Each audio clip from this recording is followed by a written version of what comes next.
Hi, everybody. Welcome to English Digest. I'm Tom. Hi, I'm Stephanie. It's our history unit for the month of March, and today we're going to talk about food in Japan. I know people here in Taiwan love Japanese food. Yeah. Japanese restaurants are all over the place, and lots of people, of course, travel to Japan and have the food there, and they just love it, and they come back with great stories. Oh, the food there is so tasty. I can't get enough of Japanese food.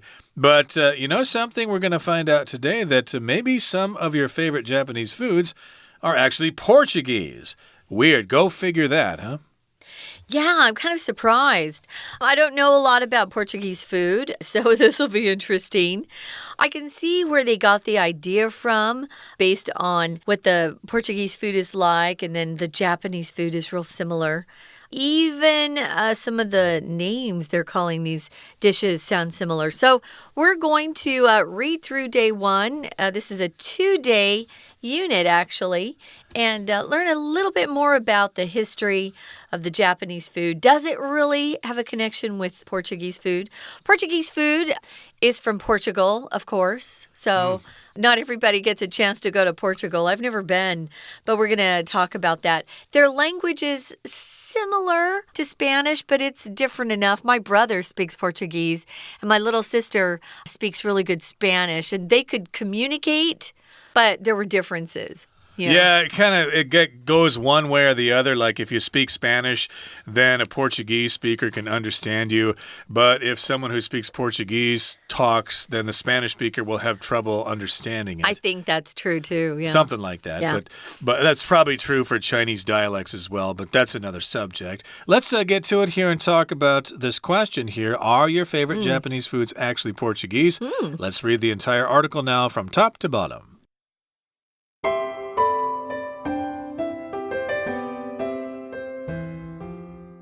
Japan is known for its unique cuisine, but like most countries, its food heritage is not without outside influences. One such influence came from the Portuguese in the 16th and 17th centuries. At that time, European traders were keen to establish direct intercontinental trade with Japan. At the same time, Japan was in a period of civil war and had an interest in Portuguese firearms. Seeking a mutually beneficial relationship, Portugal set up the sole trading post in Japan in the port town of Nagasaki. The arrival of Western goods and ideas exposed the country to new customs and commodities, inspiring some notable changes. Many of these are reflected in the dishes found on typical menus in the nation today.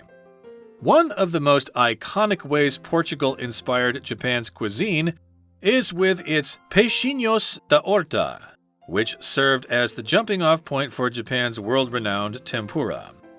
Many believe the Japanese name for this preparation originates from the Portuguese word temperar, meaning to season.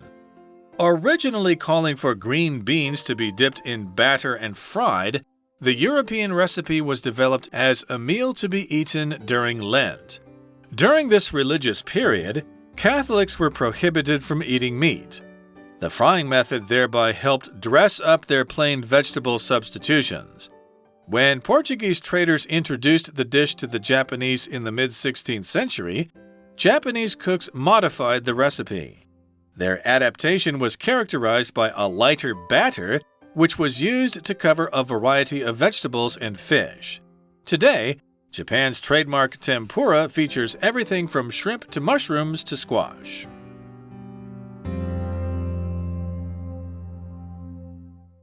So let's take a look at the title. Are your favorite Japanese foods actually Portuguese? So we usually have countries' names, and then the adjective is similar to that. Portugal is the country. Portuguese is the language and the people. And anything that is describing something from Portugal can be Portuguese. Maybe you have some Portuguese furniture. Or maybe you have a Portuguese doll. I'm just trying to think of some things that you might have. So, I don't know. Let's try to find the answer to this very interesting question. I wouldn't have thought that Japan and Portugal had anything in common. Turns out that they were trading partners long ago in history. So Japan is known for its unique or very special cuisine.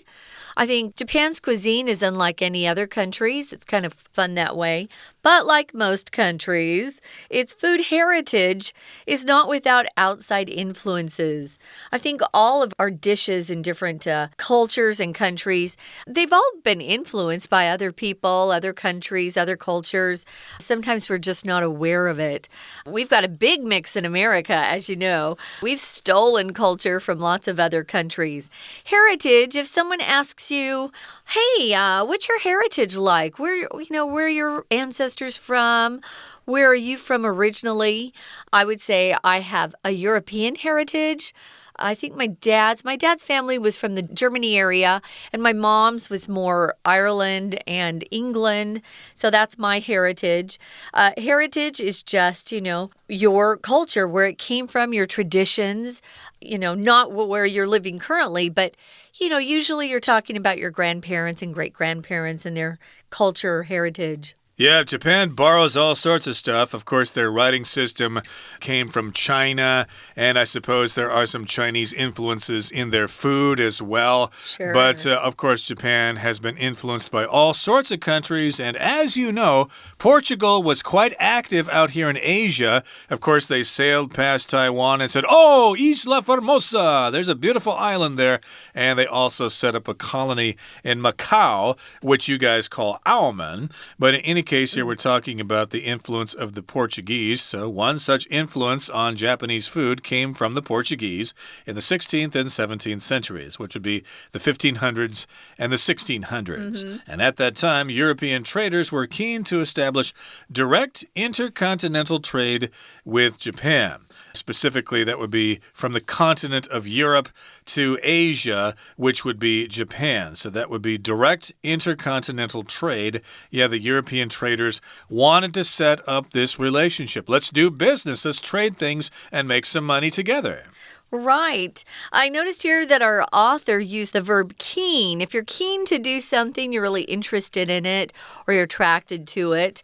So they were keen or very interested, excited to establish direct intercontinental trade with Japan. At the same time, was in a period of civil war. Civil war means one country is fighting within itself. So you've got two sides in one country and they're fighting each other. We had a civil war in America, as you know. The North and the South fought each other. The North won. So they were struggling because they were in the middle of a civil war, which is hard. And they had an interest in Portuguese firearms. Now, I know that Portugal isn't a very strong or powerful country anymore, but back in history, they had an excellent navy. They were very good shipbuilders. And so if you could control the seas or you were able to explore, you tended to have much more power. So they were more powerful back then, just in case you're wondering why, suddenly Portugal was so important. But they did have a lot more power back then. Firearms are a weapon. Typically, if someone says firearms to you, they're talking about types of guns. They may have included cannons, the cannon that would shoot out a huge metal ball and kill people that way.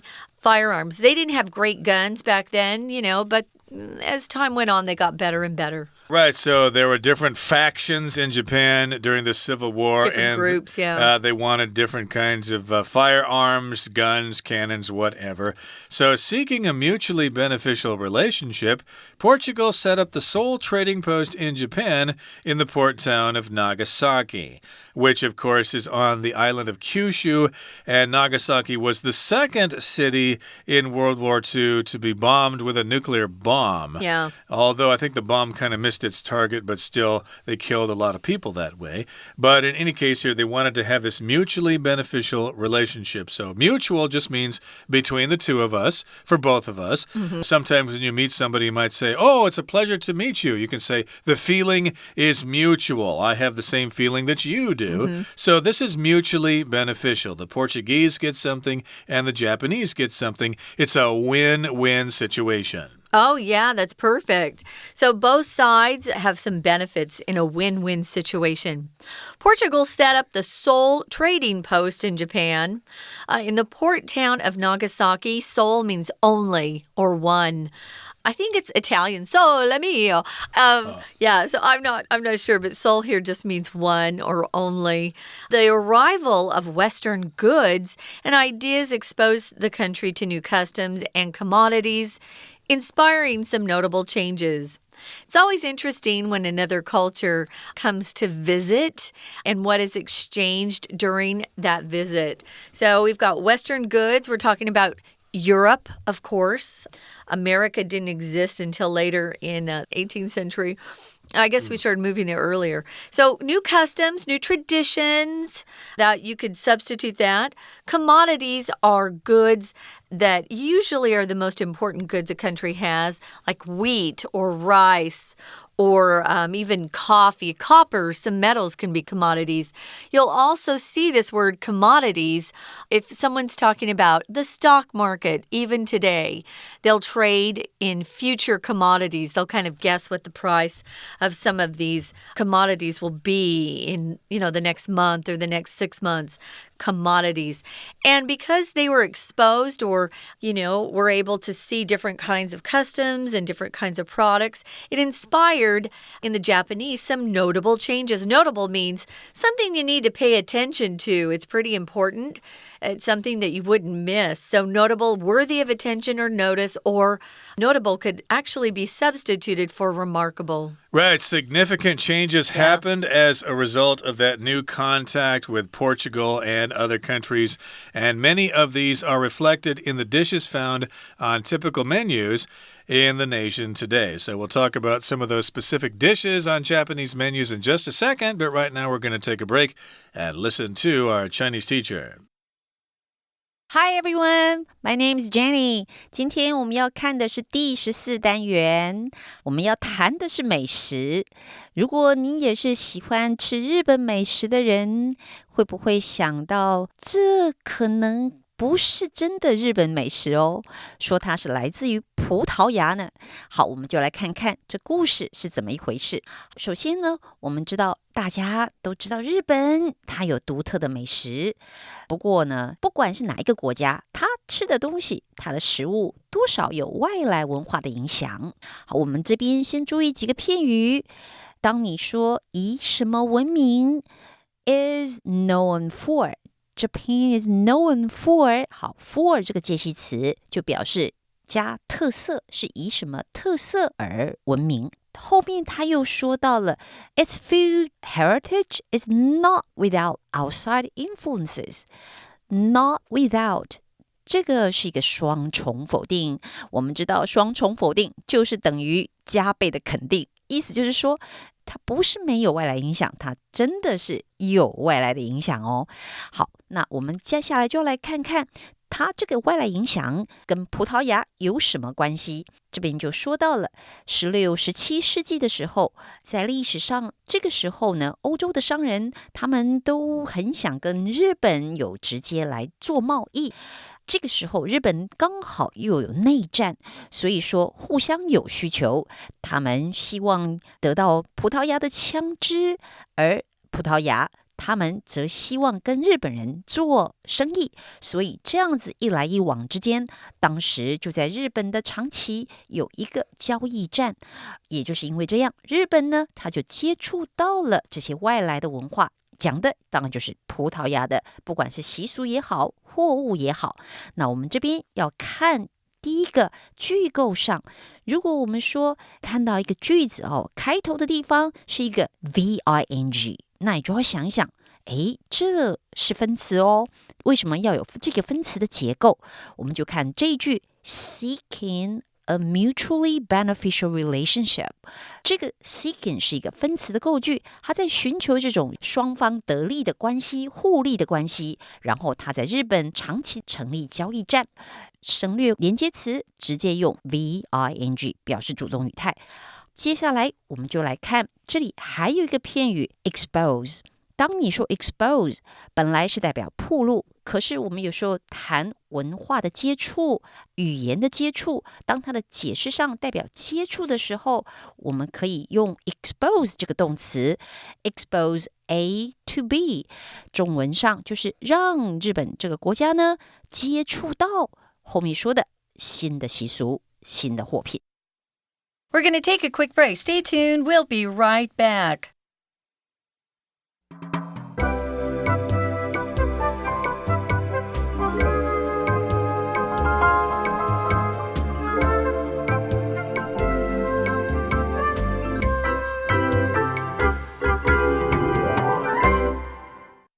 All right, let's resume our lesson here. And as promised, we're going to talk about some of the items on Japanese menus that were influenced by Portugal or other countries. Now, one of the most iconic ways Portugal inspired Japan's cuisine is with its peixinhos da horta. I hope I said that right. Portuguese is not my native tongue, but that is a dish. I guess it means like little fish from the garden or something like that? Yeah, that's the translation, but what it is deep-fried green beans. Green beans are suji, though. And we're describing this as an iconic way Portugal inspired Japan's cuisine. So iconic means it's a picture and you can see it. And in this particular case, though, it means that it's significant. It's some way that you can really see clearly. Iconic does mean that it's something you can see clearly and it represents something. So this is probably the most representative way that Portugal inspired Japan's menus, and that is with this particular dish, peixinhos da horta, and that is served as the jumping off point for Japan's world-renowned tempura. And so that's kind of where this came from. Tempura owes its origin to this Portuguese dish. Yeah, now if something's renowned, it just means it's well known or pretty famous for whatever it's famous for. Renowned, known about, talked about by people, it's famous. World renowned is famous all over the world. I do enjoy tempura, I'll be honest. It's one of my favorite things because I like deep-fried foods, which is terrible. So many believe, at least, this is what's said. People say the Japanese name for this preparation comes from the Portuguese word temporar, and it means to season. So originally, they were this particular, was it peixinhos da horta or whatever? Sounds good, yeah. It was deep-fried green beans, but they've changed it since then. It originally called for the green beans to be dipped in batter. Batter is some sort of very liquid-like dough. We use batter if we're making a cake or pancakes or waffles. It's kind of very thin. It's not a thick batter, it's thin. And then once you dip your vegetable or whatever you're dipping in your batter, you fry it, you deep fry it. And the European recipe was developed a long time ago as a meal to be eaten during Lent. Lent is a Christian period of time where people give up or sacrifice something. A lot of people for Lent, they'll say, oh, I'm not going to drink, while Lent is ongoing, or I'm going to give up sugar, during Lent. A lot of people find Lent difficult because they're sacrificing something they love. And so they came up with this particular way to produce or to cook vegetables that would make them tastier and more appealing, I think, to people who are going through Lent and sacrificing something they love to eat. Yeah, a guy in my dorm gave up beer for Lent a long time ago when I was in college, and I had, I'm not Catholic. I didn't know what that was, so he had to explain it to me. Basically, it's a period of time before Easter. Yeah. I guess it lasts about a month or so. Yeah, and usually you're sacrificing something or you're staying away from something or fasting. Yeah, so. Right, so of course when Easter was passed, then he went back to drinking beer as always, so I thought that's kind of hypocritical. Yeah, I have to say, just so our listeners know, Lent is 40 weekdays. Okay, there you have it. You heard it from us. It's a long time. Lent. Again, it's a religious period. So during this religious period, Catholics were prohibited from eating meat. If you're prohibited from doing something, you can't do that thing. Somebody says, bushing, you can't do that. So it's the whole phrase here, to be prohibited from. People are prohibited from smoking in restaurants in Taiwan. And notice that Tom is using the verb ing, right? Prohibited from verb ing something, okay? Yep. Prohibited from smoking, prohibited from talking, things like that. So at that time, you could not eat meat if you were a Catholic. I think you can now. Yeah. But at that time, you were prohibited from eating meat. Nowadays, you choose what you want to give up. Yeah, or you listen to what the Pope says or something like that. But in any case here, the frying method thereby helped dress up their plain vegetable substitutions. So yeah, if you can't eat meat, oh, food is so boring, we got to eat these boring vegetables. My goodness. So they developed this method to dress up their vegetable substitutions. Thereby, therefore, as a result, dressed up their substitutions. Dress up just kind of means make something pretty, of course. Hey, why are you all dressed up? Well, I got a really hot date tonight. I want to impress her. I'm dressed up. I'm wearing a suit and tie. But in this particular case, it just means that the vegetable substitution was made more interesting and it was more fun to eat as a result. Now, substitution is our vocabulary word. It's when you take one thing and you replace it with something else that's similar, typically. Substitute is the verb form. I bet some of our listeners out there have had substitute teachers. I've had them. But a substitution is, again, replacing one thing with something else. When Portuguese traders introduced the dish to the Japanese in the mid-16th century, in the mid-1500s, that is, Japanese cooks changed the recipe or modified it a bit. To modify just means to change something. Not huge changes. It's, little changes. They decided, well, we like that, but we think we could make it a little better. We think we could make it more appealing to the Japanese people if we changed it a little. For example, fast food restaurants here that are from America, like McDonald's, they have modified the menu to make it more appealing to the Taiwanese folks here. There are a lot of dishes here in Taiwan that you won't find in McDonald's in America. And vice versa, of course, Chinese restaurants in the United States modify the dishes there. True. So if someone from Taiwan goes there, they'll think, what is this stuff? I'm not going to eat this stuff. It's been modified. It's been changed. It's not the real thing. It's not authentic. So anyway, I guess the Portuguese probably like their batter thicker and richer or something because they're from a place that's farther north. Yeah. So this is Asia. Things are different. So they modified the recipe. They changed it a little bit so that the batter would be lighter. And their adaptation, their version of the change, was characterized by a lighter batter, which was used to cover a variety of vegetables and fish. So characterize, that's a verb here. That just means how you define something. What are the distinctive features of something? So yes, it was characterized. You could tell it apart from other kinds of food because it had a lighter batter and it would cover all sorts of things, different kinds of vegetables, fish. I think they put it on eggplant and shrimp and all sorts of stuff. Lots of things. Yeah. I enjoy that lighter batter. Then again, I've never had the Portuguese batter. I don't know what their tempura tastes like, but I like the Japanese tempura a lot. So yeah, it's a lighter batter and it's used to cover more things than just, say, the green beans that the Portuguese started out with. I'm sure the Portuguese now have other things that they put that batter on and deep fry them. Today, Japan's trademark tempura features everything from shrimp to mushrooms to squash. Now, typically when we do this range of things, we just go from one thing to another, right? This one has 3 things, which is totally fine.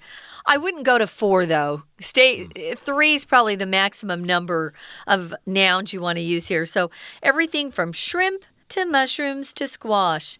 Squash, of course, is vegetable. It can be the green squash or the yellow squash. I prefer the yellow butternut squash, which I can buy here, thank goodness. The green squash, we call that zucchini. And then shrimp, you guys know what that is. And mushrooms, there are lots of different kinds of mushrooms. Indeed. So this is a range of food that they put this batter on. Oh, we should talk about trademark. Yeah, I was going to say trademark actually refers to like a symbol or a word or something that represents a company, like the golden arches of McDonald's or the ASUS label, the way they write it. That's a trademark. But in this particular case, it just means a distinctive characteristic, a trait or something. A feature, exactly. Yeah. So that's what it means here. Japan's representative tempura, the tempura you see today, the trademark tempura, is featured in all kinds of food, from shrimp to mushrooms to squash. So there you have it. That brings us to the end of our explanation for today. Time now for our Chinese teacher. 我们继续来看，谈到日本美食竟然跟葡萄牙有关呢。这边就要告诉大家，的确是如此的。那有什么食物真的是跟葡萄牙有关，是受到葡萄牙文化的影响呢？第一个就是大家都熟悉的天妇罗。提到天妇罗，当然我们就用这个来当做第一个例子。看到了吗？这边有一个逗点，这个食物的名称后面逗点 which served as the jumping off point for Japan's world-renowned tempura。 这个专有名词后头你要接着修饰它，补充说明用的这样的关系子句一定是非限定用法，换句话说，逗点是必然的，它是一个开端起点，也就是当第一个例子来说 jumping off point， 我们知道 jump off 当然是代表起跳，所以也可以说它就是一个起跳点，是我们一开始的这一点作为第一个例子。那我们再来看看后面说，原来天妇罗这个字还真的是从葡萄牙 temperar 这个字来的，而这个葡萄牙字它的原意呢是 to season。 我们知道 season 当动词代表调味，所以它其实是代表调味的意思。不过以前信仰天主教这些人，他们在一段宗教期间的时候是禁止吃肉类。提到禁止，你要禁止谁不做什么事，介系词是什么呢？ From prohibit 这个动词后面加 from 是介系词，所以后面一定是 VING 或者是一个名词。禁止做某事 from eating meat 一定是 VING。 后面就告诉大家没错的，葡萄牙他们把这个食物传进了日本，而且呢，现在日本他们还改造了葡萄牙这个美食，让它用更轻薄的面糊，然后呢，用来包装其他更多种类的蔬菜。最后提醒大家注意到 which was used to， 提到说它用比较轻薄的面糊 butter， 然后呢被用来，我们提到 be used to， 当然发音上这是一个动词的发音，这个 to 是代表不定词的 to， 被用来，千万不要跟习惯于 be used to 然后加名词那个习惯于的解释不要混在一起。我们今天讲解就到这边结束，谢谢您的聆听。